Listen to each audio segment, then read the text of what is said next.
Paddington parodied, Liberal Democrats in decline, and Showgirl Taylor Swift. Welcome to Mark and Pete.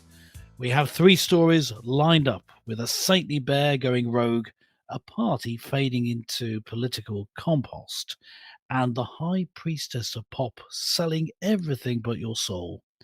So far. Yes, this is Mark and Pete. Here's our first story. A sandwich short of a picnic. Marmalade is made with citrus fruit and is a tongue-tangy, tasty treat. But if you cross a bear from Peru, the result could be bittersweet. Well, it should be, because the producers behind the hit Paddington films and the estate of his creator Michael Bond are suing the company behind Spitting Image after they had depicted the beloved bear as a foul-mouthed podcast host.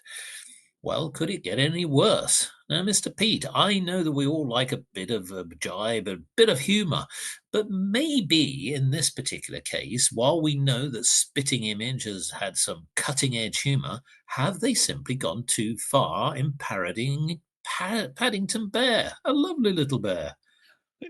Yes, well, I think this if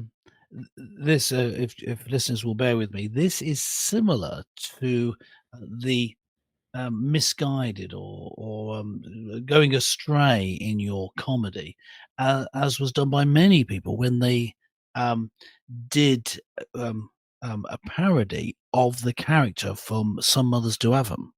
And so they would be doing a parody of a character who was a comedy character. Right? And in this case, if you don't remember that, just remember the line: a parody of a comedy character that's already a comedy character is fictional. So if you doing a parody of Paddington Bear, you could make fun of the fact that I don't know that he's not bears don't really talk. I don't know how you would make fun of him, but the fact is, it's an amusing character already. So what are you doing, making him into some sort of um, political figure in your satire comedy? What I can't see what you're doing. I mean, the line Yes. calling him Pablo Escobar, that is amusing. That's in fact the one thing about it that's funny. And I think this is my theory, Mark. Uh, I think that's why they did it. I think they came up with that joke and thought, "Oh, we'll run with that." And whoever Yes. whoever the editor is, who was meant to stop uh, them from going astray, didn't pull them up short. You see, what I'm saying is they didn't go too far. They went astray. They made fun of the wrong sort of character. Indeed. It's a Well, comedy character already. What are you doing? well, what's ironic is that Spitting Image's parody of Paddington is where he's actually depicted hosting a podcast, ironically, with Prince Harry, which in itself is an odd scenario, but where the Yes. bear is seen swearing, reading adverts for guns and robot sex dolls, and admitting to taking cocaine.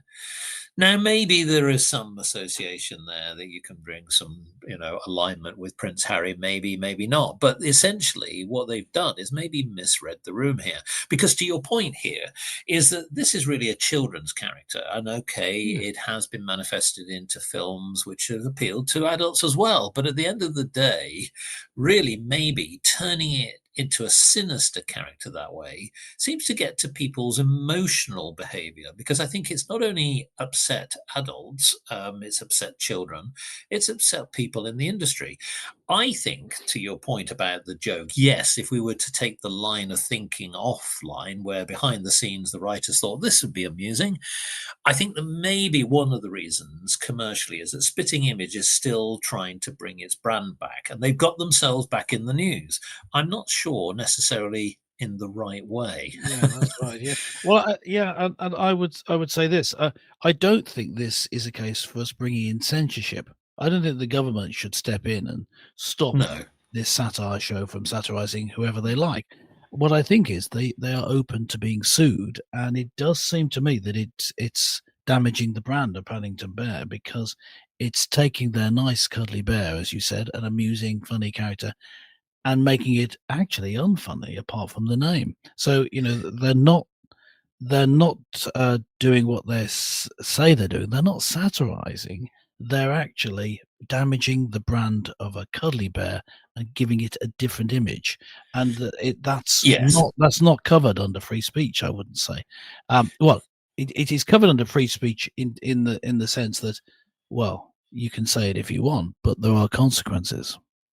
Well, indeed. I mean, of course, obviously, one of the things about a brand is that it's a commercial entity. So, coming from Yeah, my perspective on a exactly. business level, the brand of Paddington has been quite long standing. I mean, when Michael Bond produced his first books, they had immediate success. In fact, he was very much this little creature, cuddly little creature coming from Peru. And his first book was in a scene made in 1958, and it was a bear called Paddington. And this was, obviously very popular. Now, Michael Bond, who had worked for media companies like the BBC and turned his attentions to writing books, and really got a lot of success also through the 1970s and early 80s when it became a children's TV series. And of course, obviously, what's then happened is a lot of people have thought this could grow even more. And as we've seen, this has now manifested itself into a franchise. And I also think that one of the things that is the other side to this is that the little cuddly Paddington is actually a character in Paddington. This is the station in London. So he's depicted, if you actually go there, there's this bronze bear Hmm. actually there in Paddington Station, which of course is where he first arrived in London, for anyone who's read the stories. So to me, to parody it in that rather sinister way, I can see why people would have been Yeah, very and I offended. I don't see it as being satire. When you satirize something, you Yes, take something that should be ridiculed either because someone's corrupt or they're using their power wrongly. There's something there to make fun of because they're doing something wrong.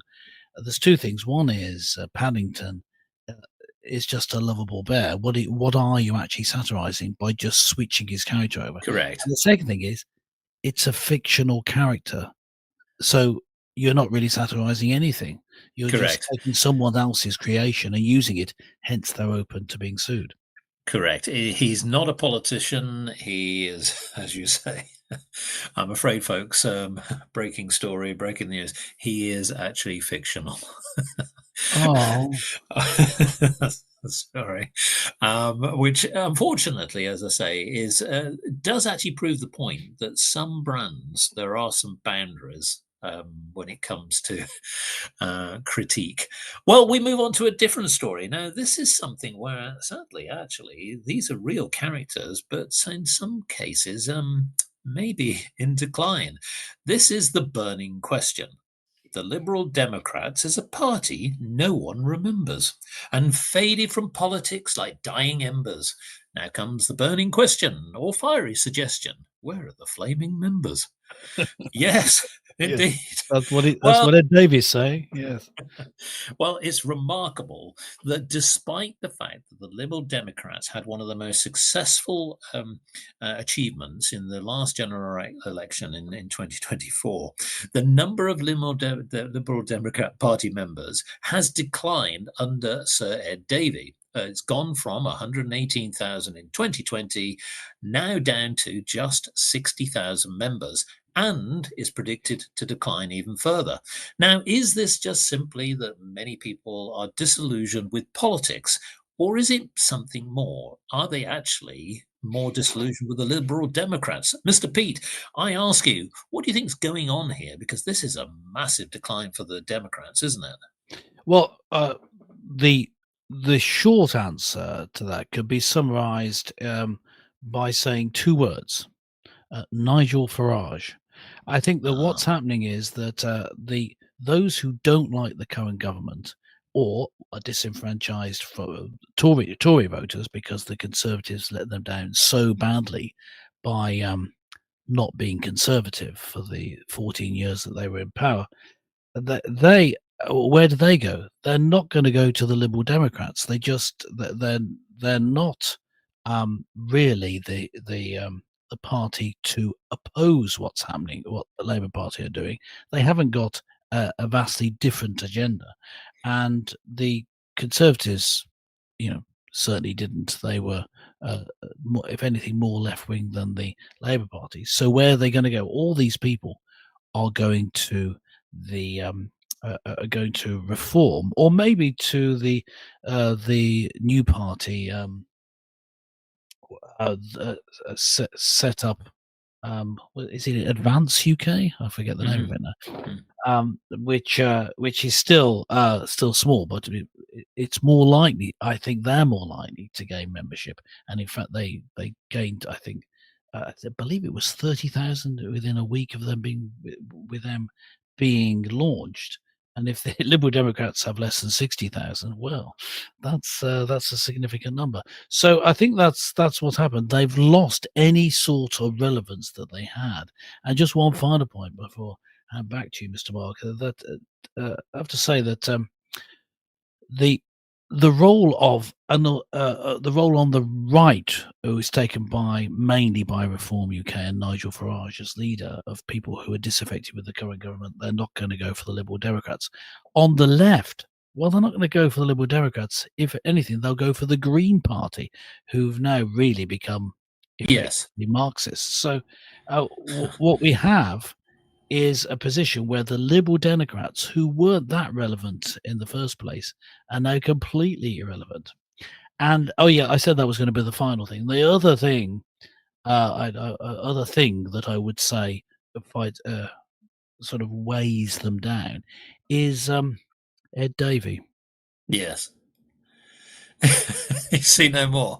Well, the point here is that you're right. Let's start with one thing. On the periphery, there are other parties that are seeing an uplift, and there's a number of reasons for this. If we take the Green Party, so the Green Party of England and Wales says it now has 90,000 members. That's a 91% increase on figures of 2020 to present Yeah, day. yeah, So you can see there is a bit of a rise. But one of the reasons, of course, is that they've got a very clear agenda.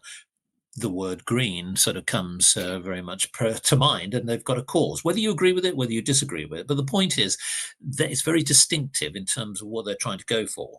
The Liberal Democrats, in my opinion, are struggling to really get a sense of identity. And I know that Ed Davey has tried to do all sorts of very strange things in terms of PR stunts to get his name out there.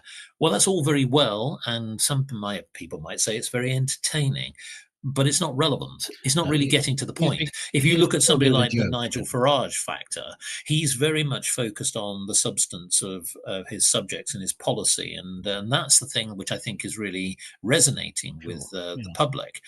But I also think there's something else. And that is, you've highlighted about the challenges that the Conservatives have had and also Labour. I still see that what is happening now is that a lot of people are seeing the Liberal Democrats as being part of that sort of traditional sets of politicians or parties that have failed over recent times. yeah, And so in many ways, they've just not cut through and been able to explain to the public why they can address some of these big things that happen on everybody's day-to-day lives, whether it be the yeah. cost of energy, whether it be the cost of food, whether it be just taxes rising, whatever it is. I don't think anybody could really point to many, many clear policies. So maybe, and let me ask you this final question before we move on to the next subject.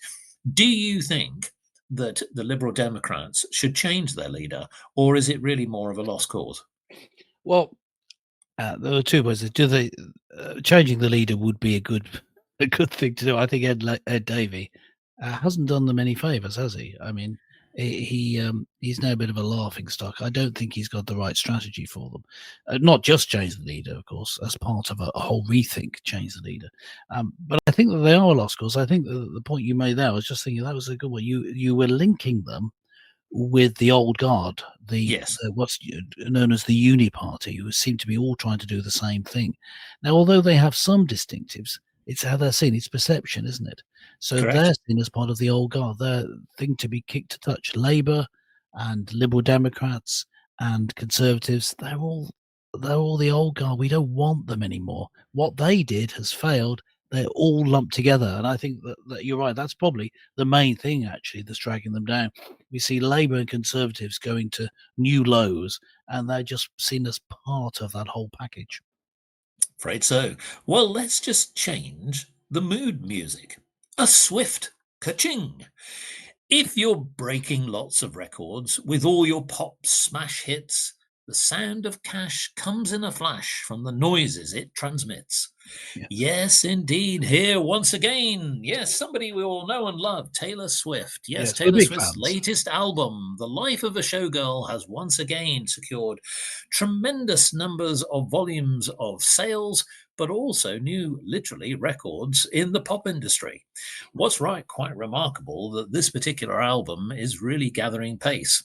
Mr. Pete, we know that we've talked about Taylor Swift in the past, but it Of course. still continues. This is a pop machine. This is somebody who really knows her game.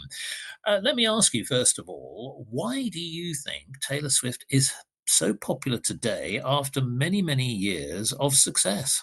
Well, this, I mean, the short answer would be, she's got a good agent, but I think it's a bit more than that. It's, what we if you're gonna be successful to the extent that she has been in today's, market, I think what you've got to be is you've got to be able to appeal to as broad a base of people as possible. And I just think she's very, very bland. She's listenable to, but very, very bland. That's my take on it. I'm not an expert on pop music. I don't listen to pop music much at all. So, what she seems like to me, so as someone looking in from the outside, I don't see the attraction of her music or of her. Um, I don't find her that interesting, other than she seems to sell lots and lots of music. So what I think is, if something is, it's a bit like, what is the best-selling food? Is it delicious caviar, or is it, McDonald's burgers? Or, it's something that's bland. It's okay, and but it's not offensive in any way, and that's my take anyway. Perhaps a little too cynical on why she's been so There successful. says a pop expert. Well, Yes. here's my take on Yeah, it. yeah, yes. So Now maybe listeners, I can. do feel free to write in, because I actually, in this case, really, really don't know what I'm talking about. I think you've demonstrated very clearly. Here's my take on this. I think that one of the things that's happened in her career is she's transitioned very well from sort of country music into pop music. And one of the things that she's also talked about in her career, where she's drawn upon her own sort of life experiences, where originally she was perhaps sort of reflecting more on some of the breakups, some of the more tragic areas of her life, albeit that commercially it's done very well. But what I think that she's been quite pleased about, particularly with this album, that's The Life of a Showgirl, is what she's described as almost like the happy side of her life, thinking this could be a risk. Because if you look at some of the albums that she's had in the past, like the 2024's The Tortured Poets Department and the 2022's Midnights, what you see here is a little bit more of a change of mood. And I think that in some ways, this is where maybe her romance with the footballer Travis Kelsey, and he's obviously really made a difference to her in terms of her outlook. And I think that, like a lot of pop stars, what they do is that they call upon their personal lives, and that's reflected in their music and also in the shows that they produce. I would say what's interesting, if you look at her performances, if you look back, many, many years ago, she was quite demure. She was quite sort of sober in the way that she performed. Look at what she's doing today. She's very sort of outgoing. She's very almost provocative. I would say that I dare say, and I'm going to be slightly controversial, but for anyone who's seen some of her latest album, particularly on the front cover and even some of the videos, they're slightly provocative in the way that she's dressed. I'm surprised she hasn't been criticized. But what it does say is this is a person who's enjoying life. And why not? I mean, she's becoming very, very successful. And I don't see it stopping. I think that unless that we see pop music changing, and maybe ironically, society changing, you mentioned about the idea of the bland element. And I'm going to take this is where I do think that musically, I think she's good for today, but I don't think that the music she's producing is going to have the longevity that you would have seen, say, from, and I'm just going to pick some of the obvious, candidates, the Beatles music or the Rolling Stones or U2 or the Beach Boys. I mean, these are people who've got very, very distinctive music, reflective of the times. Their music has lasted the course of time. I'm not sure that Taylor Swift at this moment in time can do that, to have that longevity over decades to come. But who knows? She's still a young woman. She's still very successful, and I don't see any reason why that she's going to stop in the near future. I think she's got the backing from her music producers, and clearly she's got a very strong following. So for me, I think commercially, I'm going to come from the commercial side, which is, keep it going. Yeah, More yeah. of it. She's also having the halo effect, which is something that often we don't always see. And what I mean by that is, if you look at any of her concerts that have happened in the recent times, they have contributed to the economy enormously. Yes. How many people can say that? Yeah, yes. That's right. Just to show how, when it comes to pop music, you shouldn't listen to me. I find her very bland. And I just thought that that was the main reason because, she wasn't going to offend everyone. But as you said, you're pointing out, which I wasn't, I was aware that she wrote slightly noodly songs saying how terrible it is that her boyfriend had left and that sort of thing.